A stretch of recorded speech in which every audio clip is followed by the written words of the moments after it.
Matrix multiplication. Take the first row in the first matrix and rotate it 90 degrees. You can do this in your mind, or you can actually write it down in pencil. Place this rotated row next to the first column in the second matrix. Now we work out a series of products. 2 times 3 is 6. I'll write that down over here. Negative 2 times 3 is negative 6. I'll write that down as well.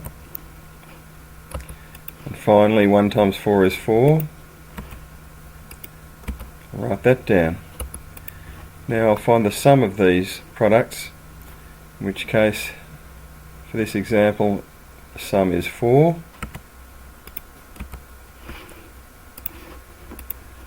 And I'll transfer that value to the first position in the answer matrix.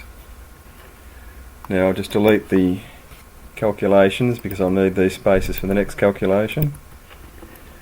And I'll move this rotated row along to line up with the second column in the second matrix and work out another series of products. 6 2s are 12. I'll write that down.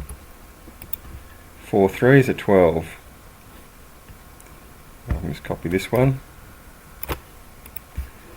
And negative 5 times 4 is 20. I'll write down all those values. Now if I find sorry, that should have been negative 20.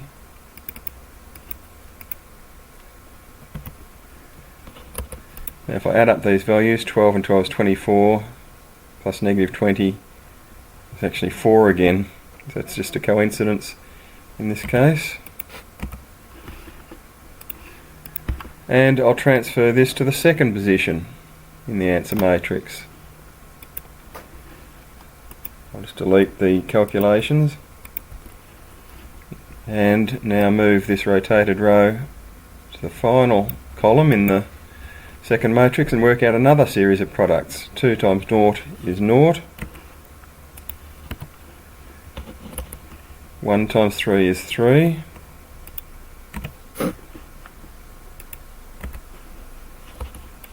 And 2 4s are 8. And I'll add these values up, which sum to 11. And I'll transfer this into the answer matrix. So there's the first row of my answer matrix completed. Delete these calculations. And I can delete this rotated row now because I've done its calculations. And now I'll move on to the second row in the first matrix. And I'll rotate it as so. And repeat the procedure. Move it in line with the first column in the second matrix and work out a series of products. 3 times negative 1 is negative 3.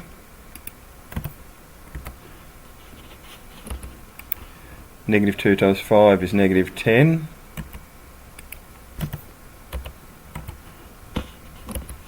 And finally 1 times 3 is 3. Adding these up, I can see that the negative 3 and positive 3 will cancel out. Total is going to be negative 10.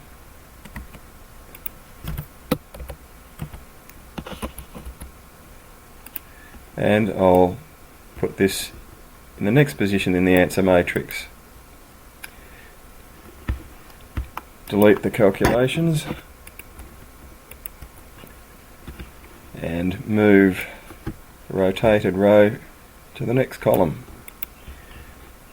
6 times negative 1 is negative 6. 5 times 4 is 20.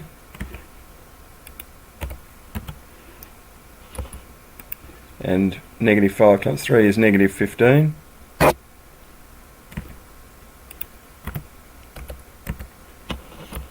Now if I add these up, well, negative 6 and negative 15 is negative 21, plus 20 leaves me with negative 1.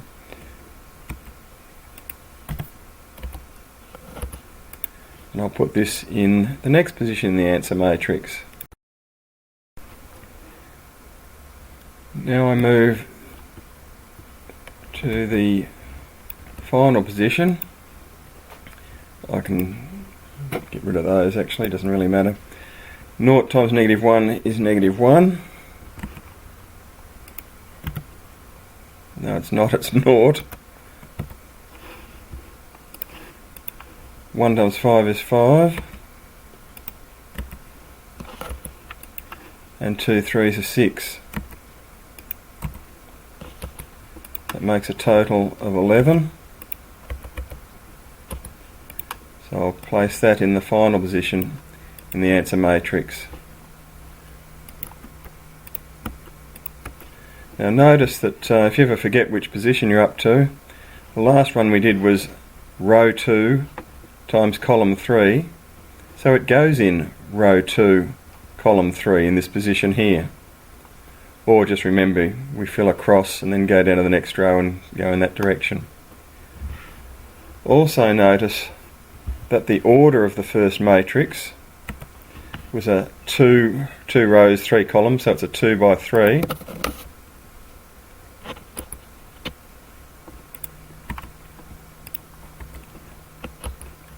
And the order of the second matrix, 3 rows by 3 columns, so it's a 3 by 3.